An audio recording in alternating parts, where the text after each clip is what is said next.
is working.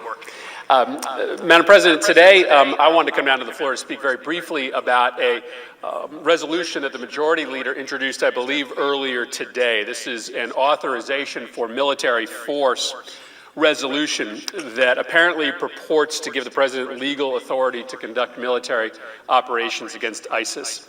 Before we break for the weekend, Madam President, I thought it was important to come to the floor to explain why, very briefly, to my colleagues, to explain what this resolution really is.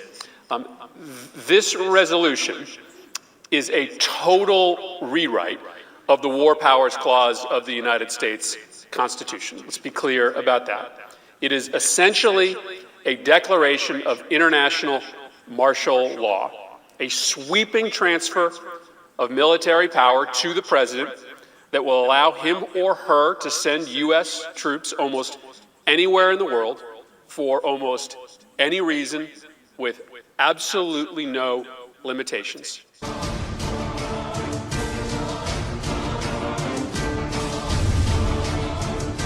Hello, citizens of the United States, we are anonymous.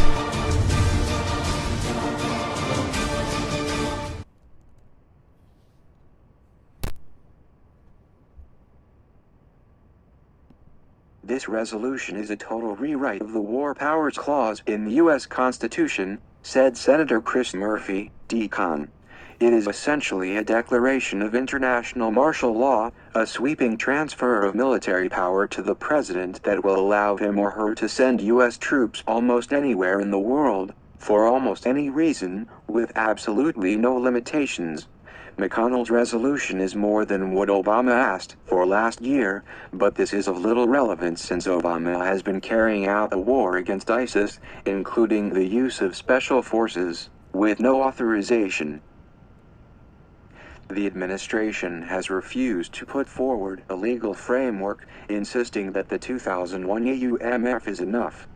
As the New York Times pointed out, ISIS was created long after 9/11 and is actually a competitor to Al-Qaeda, which means that Obama's war on ISIS is not justified under the 2001 AUMF. Even members of Congress recognize that current military operations have no legal basis. I believe the war is illegal, said Senator Tim Kaine. I don't think there's a legal justification for it. And I think the greatest danger we end up doing is allowing the president to wage a war without Congress weighing in. Using this rationale, Kaine and others in Congress are thrilled to know that a new AUMF could be voted on at any time. Some would prefer more restrictions, but the bottom line is that it represents an abdication of constitutional duties that would give vast military powers to one person. Senator John Cornyn expressed the usual platitudes in cheering for the vote, saying, "The people we send in harm's way need to know that the country is behind them, and we also don't need to tie the hands of the next president by restricting what the president can do." For some lawmakers, it's more about giving the next president unlimited power than it is about Obama. McConnell's about-face from December, when he expressed no interest in voting on an AUMF, may also be a ploy to make the issue a major talking point in the presidential election. There's nothing like talk of war to whip up fear in the masses and distract them from substantive issues. It is no coincidence that just days ago, Defense Secretary Ash Carter said about the fight against ISIS, "We're looking for opportunities to do more and there will be boots on the ground, and I want to be clear about that." Since ISIS is partially a product of American intervention in the Middle East, being cultivated from the Salafist sect to foment regime change in Syria, boots on the ground would complete another cycle for the merchants of death and destruction. The Hegelian dialectic: create the problem, the reaction, offer the solution, is a tried and true method for endless war. We have already seen the extremely tenuous connections that war makers use to justify their death and destruction waged around the world and on their own people. McConnell's AUMF would clear away any feeble barriers that still stand in the way of a military dictatorship. This act can lead to martial law and will bring riots on the streets. We have found some ways to survive a martial law crisis. Rule number 1: never take the government's word at face value except when they tell you that they'll kill you. Government and its components of career politicians, bureaucratic vermin, and their agents of enforcement, the SS ninja wannabes, have survived on illusion and lies, and for a lot longer than you'd think. It's the very nature of the job, being part of an empire wrapped in the cloak of American political traditions of freedom, that corrupts all that power, attracting the most venal along with the most patriotic to defend America. All that license under ever mutable law written by money whores to lie, steal, embezzle, blackmail, extort, poison, torture, enslave, murder. Is it any wonder then that such human scum would get together and work the system to set themselves up as kings, dispensing with the pretty coverings of constitutional limitations that trip their crimes like a prom dress? They take as much as they can, while keeping you asleep, as you let yourself be seduced and put asleep by their fellow travelers in the media and corporate boardrooms. Rule number 2: keep your mouth shut. Do not tell anyone anything that could get you in trouble. Assume anything can get you in trouble, because it probably will. Especially with any government official, but anyone looking to gaining a favor with the state can and will snitch on you. The rat who would sell you out for his 30 pieces could be a small businessman looking for in with the state so he can make money a little easier. A former friend who's looking to get some revenge. Someone desperate for even some food. Times are tough and will get tougher. Again, keep your mouth shut. Review the remaining rules of surviving martial law with rule number 2 always in mind. Because some rat on 2 legs you say the wrong thing to, will snitch to the authorities in exchange for favors or even brownie points, and then you get to find out how ironclad rule number 1 is. Keep your big mouth shut. Rule number 3: any authority figure is the enemy. Unless you are waging a war of liberation, gathering intelligence, or spreading disinformation or infiltrating, have no relation with nor voluntary contact with any soldier, police officer, bureaucrat, or anyone in authority and private life cooperating with martial law. Review rule number 1.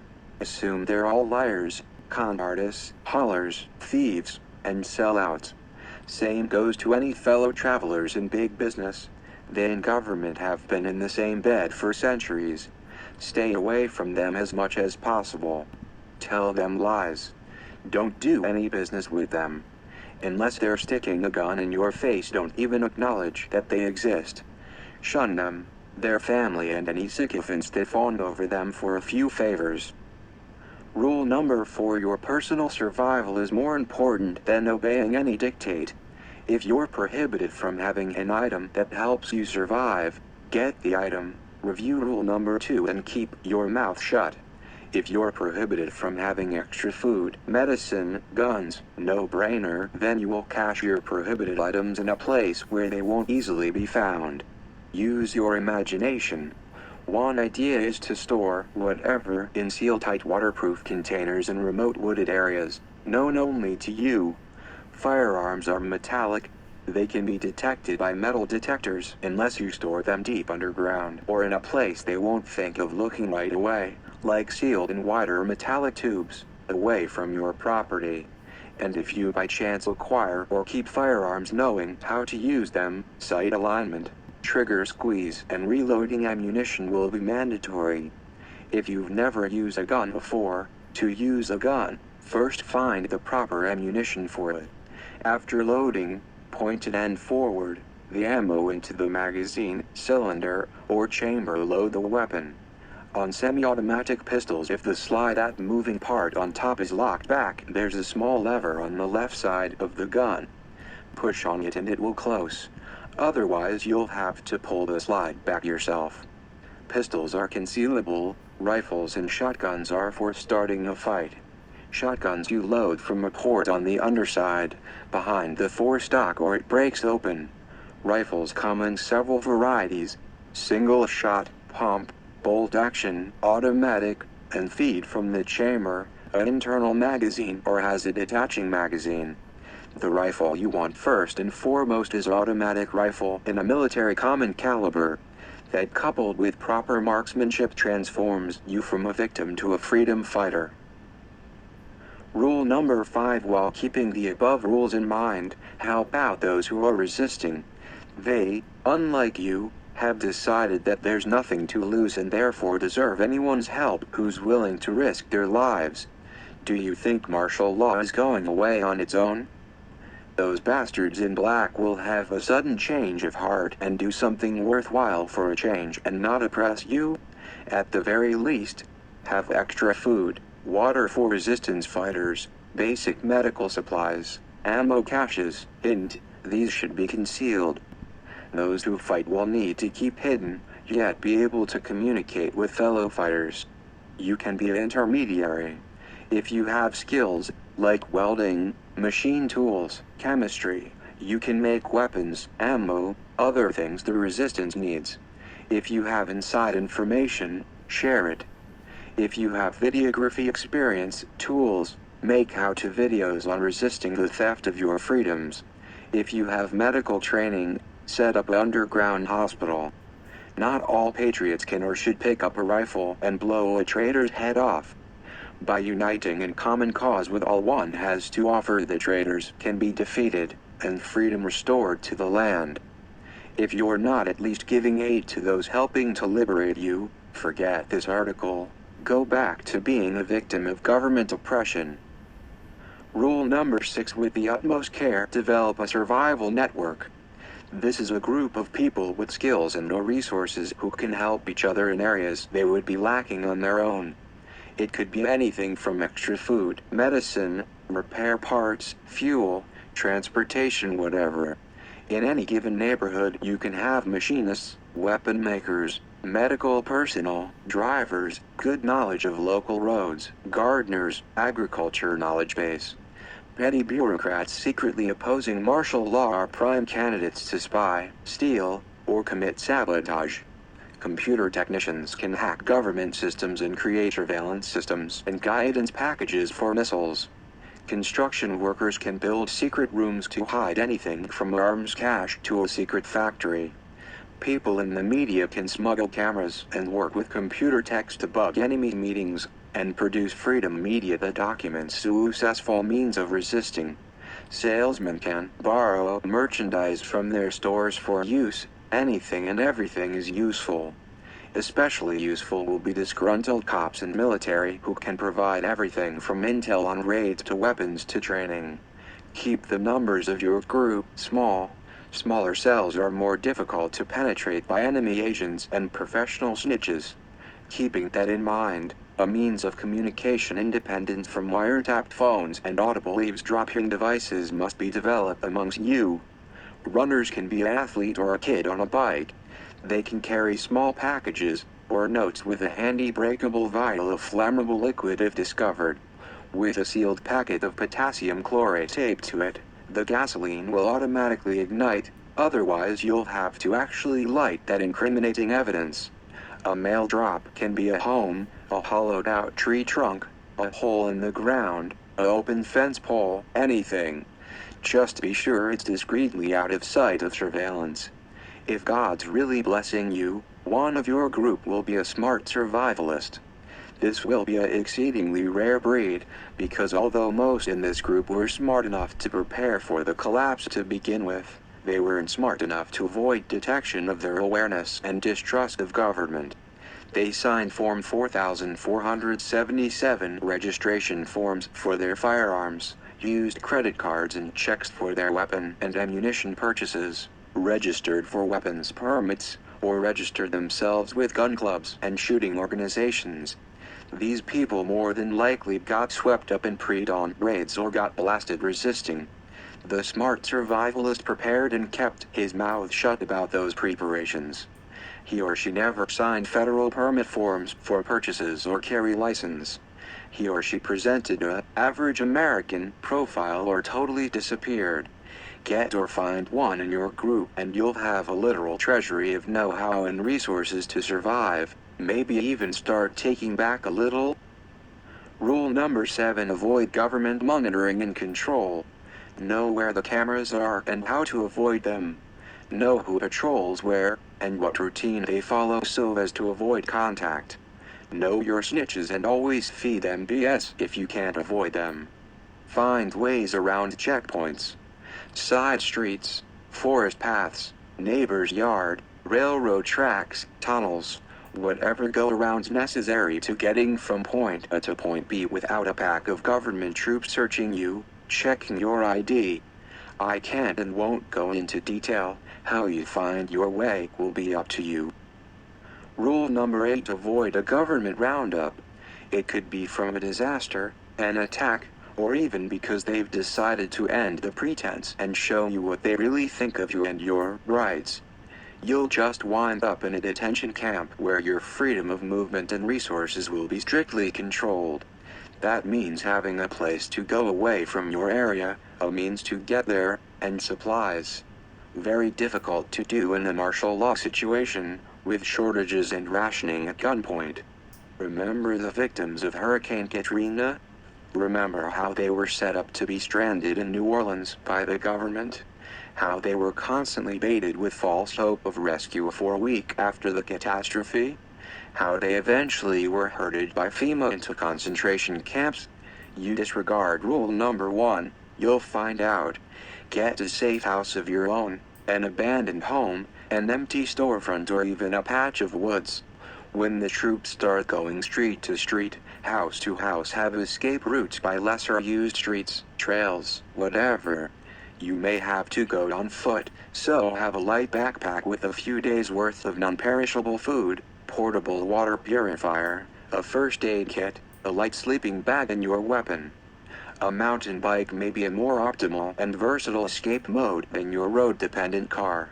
Better to be on the run, desperate and have your freedom than be imprisoned in a FEMA slave camp. Rule number 9: find a way you can successfully resist. Probably not with guns or bombs, but there's plenty of ways you can monkey wrench the basic functioning of the state during martial law. If you work for the state, you have plenty of opportunities to mess things up, but even private firms are subcontracted by the government.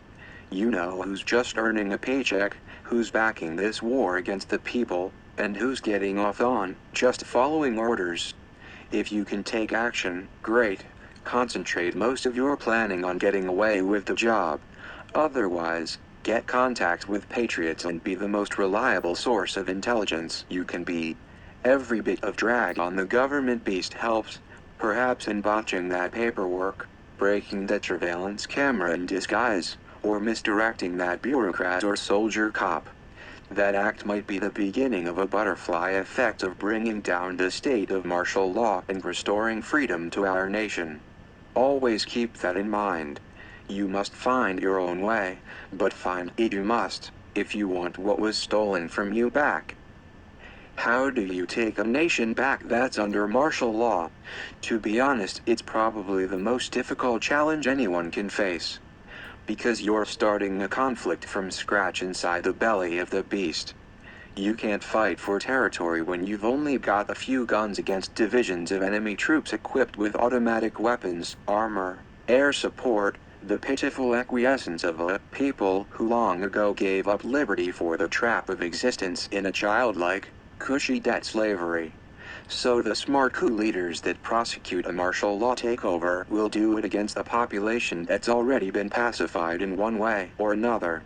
Now with the gilding stripped off their chains, they're as free hostages willing to go along with anything the state orders, so long as they have some semblance of their former lives. Aside from some disgruntled vets, the American people, untrained in the military arts or even basic survival, have been pacified, or the coup would never have taken place.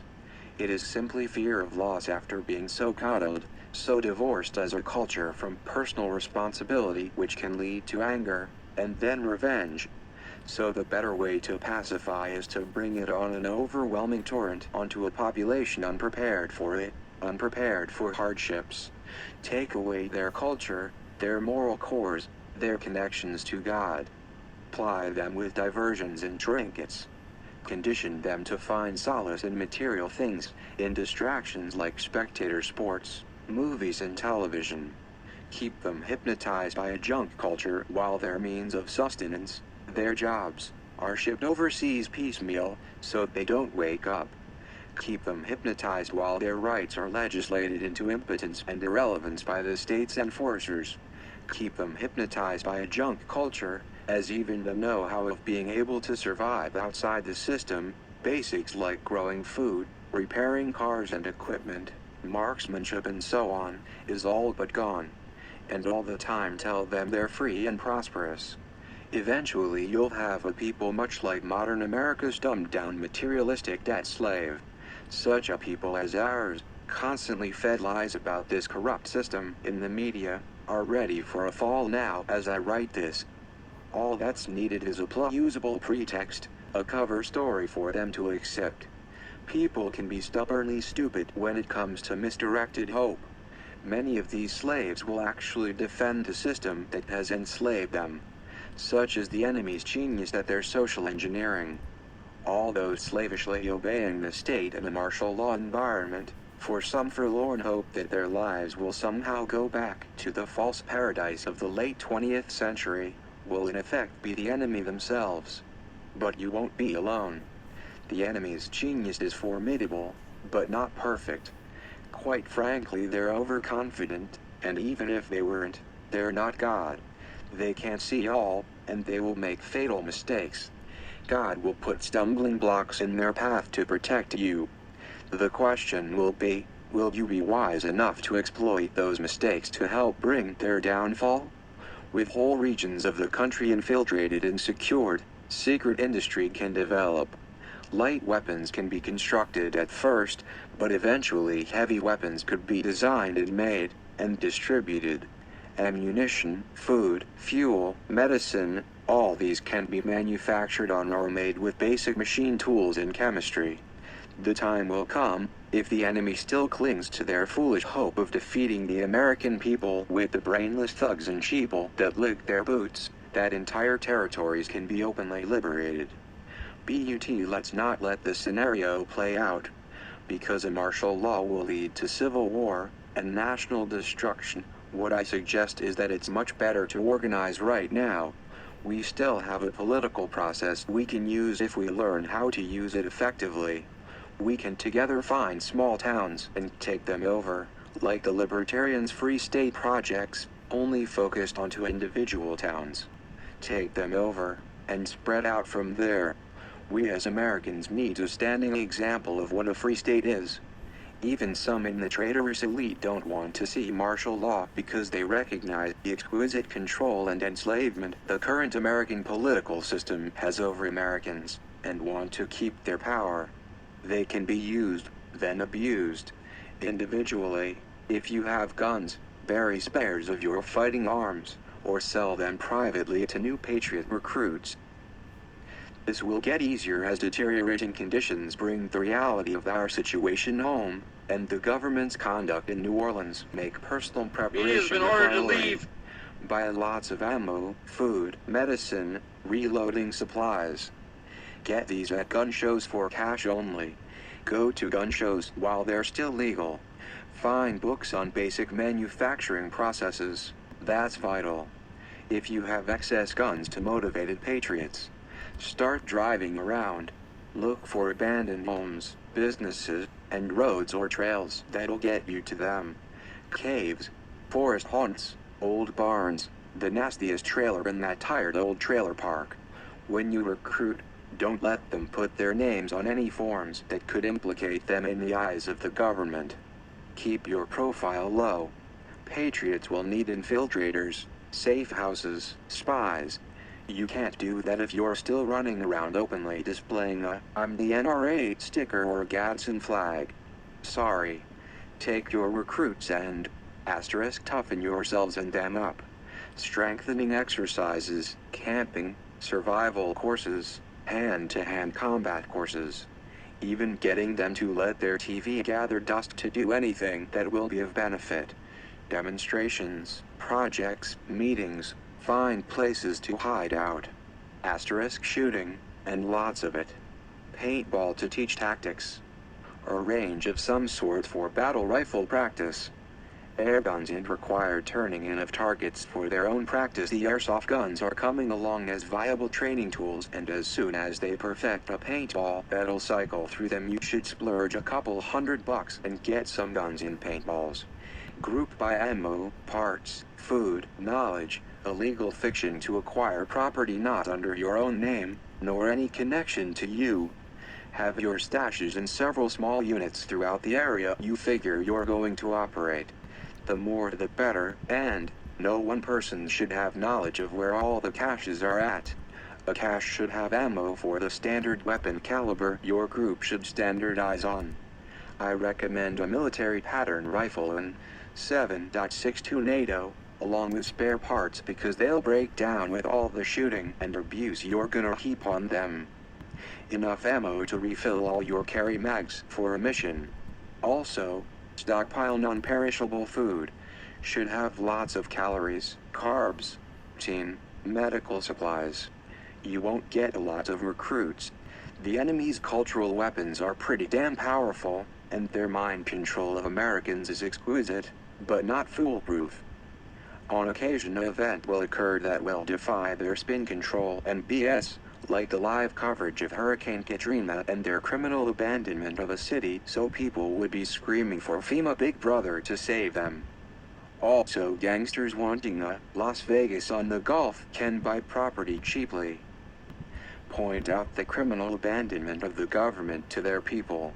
A lot of eyes were opened by Katrina, and not all of them are going to be shut again by the system's lies. Take your opportunities as they come. I have a plan of peaceful political action that can be used, so here's an excerpt of my essay, Message to Mr. and Mrs. America, at my blog, freedomguide.blogspot.com, Taking Back the Government Peacefully. This is the preferable manner of reclaiming our freedom. To be effective, one must have an understanding of America's political system as it relates to our cause.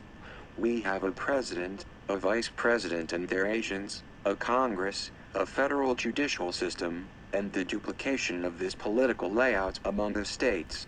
Beyond that, you have the many thousands of county and local governments. So what will work? Take over the presidency? It's long been proven that unless you have the blessings of the two official parties of this nation, you cannot seriously run for president. Even the president can only do so much because America's system of government is extremely compartmentalized, so that unless you have a common ideology and party mechanism guiding and controlling the various components, it's impossible for one man to dictate policy. All a president could do is use the office as a bully pulpit and wake people up. But he would absolutely have to watch his back. Remember JFK? Congress is made up of 540 members, 100 senators and the rest in the House of Representatives. All are elected in staggered election cycles, so it would take approximately a decade of successful nationwide campaigning to create a majority party. Yes, Congress writes the laws and taking it back is essential in our struggle, but even factoring out the two official parties and their political machines, the structure of this body demands a massive political machine of our own. Massive organizations that have a hierarchical structure have been penetrated, subverted and corrupted by our enemies since the beginning of time. It's a process that to them is as natural as breathing. Then there's all the fundraising that would be needed, and we're not rich. The only ones with money in America are the same pack of vampires who've been sucking us dry. So a singular, national organization will not be successful. Independent and rogue candidates, however, do have some success. Tom Tancredo of Colorado and Ron Paul of Texas are some of the successes. Most candidates are attorneys who have long ago prostituted themselves. They whore themselves to the political machine that will take them where they want to go. All they want is power, and in exchange they have legislated the monstrosity American government has become. The Democrats and Republicans, their bosses for all practical purposes, appoint these elitists their congressional seats, and they're prepared to spend whatever cash it takes to retain that seat. Vote fraud, of course, is part of their arsenal. It's likely there are no rich left in these times who would willingly sacrifice their lives, their fortunes and their sacred honor. They're either sold out or scared. So any candidates for Congress will have to be raised and funded by us. That means we have to do it in a grassroots manner. We have to build not one political machine, but an army of political machines that are independent of one another, yet cooperative. This form of political resistance lends itself naturally to our groups. It will go like this. The group helps other groups form. They in turn during the next local election cycle turn out and get the candidates they choose elected in town and county governments. Much of the oppressive laws plaguing us are drafted and enforced locally.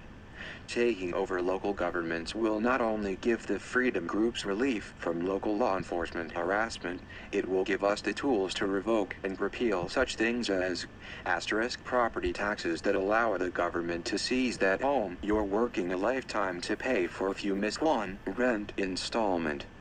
Those in power whine that property taxes are for the schools and the children. Isn't that what their gambling rackets known as the lotto are for? And they're willing to make you and yours homeless for the children. All those damn zoning restrictions, regulations, speed trap traffic laws designed to churn up tax revenue, laws criminalizing all sorts of things and actions that bother nobody. Think of any local ordinance that seems to have been drafted by a neurotic control freak. The list would be endless. Unconstitutional, pro-criminal gun control legislation. A big part of their programs disarming us so that we're helpless and have to rely on them exclusively for protection, establishing dependence. Not that the cops are legally obligated to your personal protection, of course. Anything that pledges cooperation with state and federal authorities, at least until we take our nation back. When we take back a local government and bring that jurisdiction back into line with the classic tenets of American government, it will be a beacon of light, an example of successful peaceful resistance. It will immediately inspire and launch similar efforts in neighboring communities, each composed of small, decentralized groups working together on the big problem, so that one day they can afford to bigger on the small stuff that the libertarians, constitutionalists, Christian patriots and conservatives currently do. So together, with control of enough cities and townships, the combined efforts of those groups can take over counties. With control of enough counties, an entire state can be taken over by our groups. Why take that next step?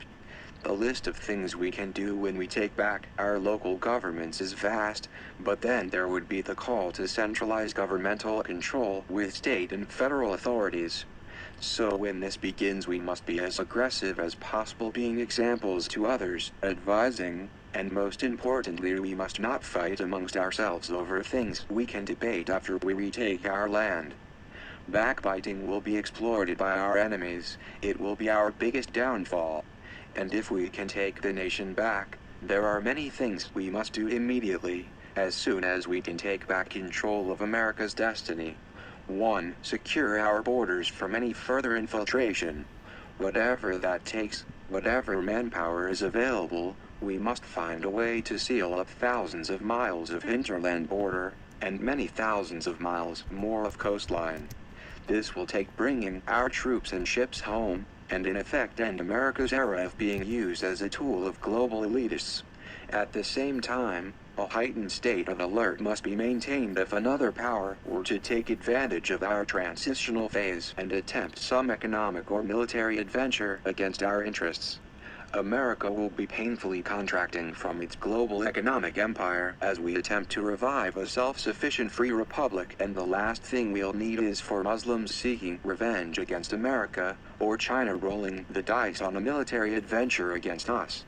2. Impose a flexible series of tariffs so that no matter where on earth an imported good is made, its cost after going through customs is just a few % more than one made in America, with all the taxes still imposed. This must be implemented by law for I'd calculate 20 years, because this is the minimum time required to rebuild America's manufacturing economy. The rest of the world's just going to have to learn to live economically without the American consumer, and the American consumer is going to have to learn basic economics. It will be a horrifically shocking adjustment, and lead to economic collapse of the megacorporations. It's the bitterest medicine, but America and Americans have become almost terminally sick with the current system imposed upon us, and those that don't immediately take steps to save themselves will need some hard lessons quick to bring them back to reality. And what's the most important thing you can do? The most important thing you can do is pray. Some New World Order megachurch and tithe to some blow-dried huckster. Do it like Jesus taught. Find a quiet place, quiet your mind, and open your heart. God will talk to you, and convey some insight.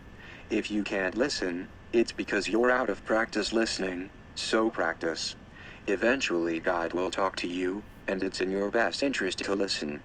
God wants to help you. He isn't looking to burn you for eternity for your petty imperfections. He's looking to liberate his people, all of us. He won't liberate the people if they're dead from living the way the world has brainwashed them to live. God doesn't want his people to sit around like couch potatoes, waiting to be saved from the last days scenario that is happening all around us. He wants you to put what gifts he has given you to good use, and then he will protect you from whatever is beyond your control. And an ex-military vet says it's time to wake up and get prepared for war. You are the militia and you have a self-serving government that has an agenda.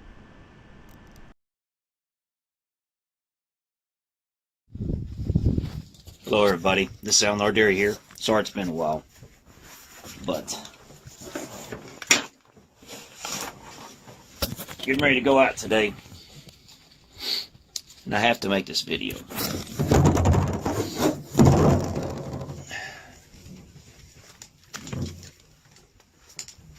I'd like to take a few minutes to discuss the events that happened in Paris. First and foremost, of course, is my heart absolutely goes out to everybody. But the next thing, it's all business. If I didn't talk about this, I'd be doing everybody a disservice. A lot of you ain't gonna like this video. You know, we made a lot of progress in the last summit and everything, and there's summits going on all over the country. But there's still a lot more ground that needs to be gained. I'm just gonna tell you right now. And I ain't telling you this to impress you. I'm just letting you know the facts.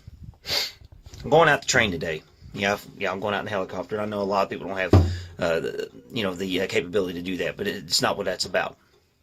I train at least 5 days a week, physical exercise. I try to train with my rifle, my equipment as much as possible, like today. And there's a reason for that. I'm not saying that to impress you. What I'm saying is I'm no different than any of you, for the most part. If you have the least physical ability to get out there and get active, I'm telling you this right now. What happened in France, it is going to happen here. Okay? I've been telling you all forever. Everybody keeps asking me, what's the next step? I keep telling you to get with your people, get trained up, and get ready. Here's the thing. You sit there on the couch, or you sit there on your keyboard. You sit there, your mind, your skill set, if you even have one, diminishes. And you sit on your ass as it grows larger. There's no excuse for that. I'm sorry. There's no excuse for getting out and training, learning, becoming proficient with your individual weapon systems.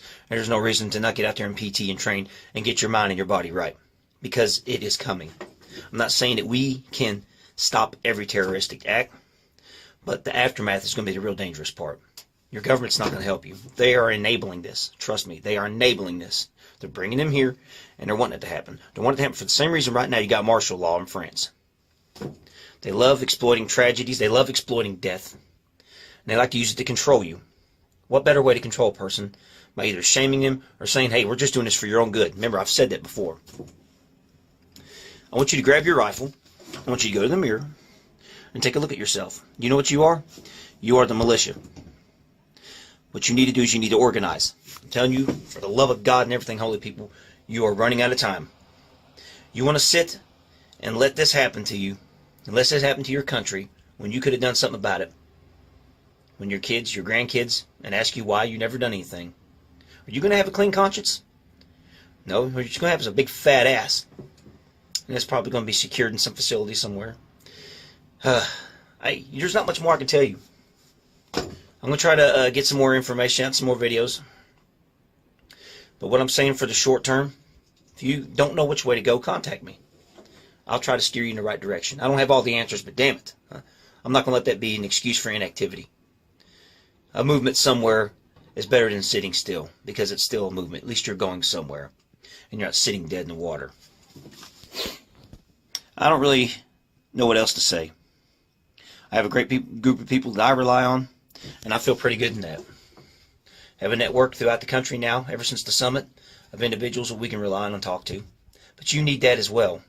If you're not in our circle, you need to form one of your own, or you need to get in ours. Pure and simple. You're the militia. You're the only thing that's going to save this country. You have a self-serving government that has an agenda, and your well-being is not in those plans. I'm just telling you this right here. You want to sit? You want to be a big fat ass and sit on the couch? Hey, whatever. If you're in my way, I'm going to take care of you too. Because there ain't no roadblocks when it comes time to act. Just pure and simple. I'm just telling you. You can be part of the solution, you can be part of the fucking problem. Get with people. Get with me. Whoever you can. But I ain't got much more to say. I got a lot to sort through. And I got some powder to burn. I need to think this through. Sound Lord Erie Red for Golf out.